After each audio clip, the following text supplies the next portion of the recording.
前2天回老家带回了一些红薯，今天用它和山药来做一个好吃的。用到的配料家里都有，做法也非常简单。去皮后切成小段，把它隔水蒸熟，再把它倒出来。50克白糖，压成泥，尽量压得碎一点。再往里面加入糯米粉，放个差不多150克。先搅成面絮，加入30克红枣碎。和好的面团是有点偏硬的，这样蒸好的形状更好看，不会软塌塌的。揪出一小块，30克左右，先搓圆，抹上一点干粉更好脱模，再用模具压出花形。看看我这套模具，4个花形都挺好看的。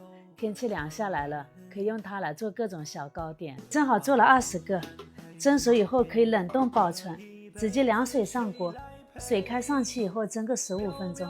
时间到，出锅了，满屋子都是红枣的香味，蒸好的花纹也是非常好看，纹路清晰，口感软糯清甜，很好吃又有营养。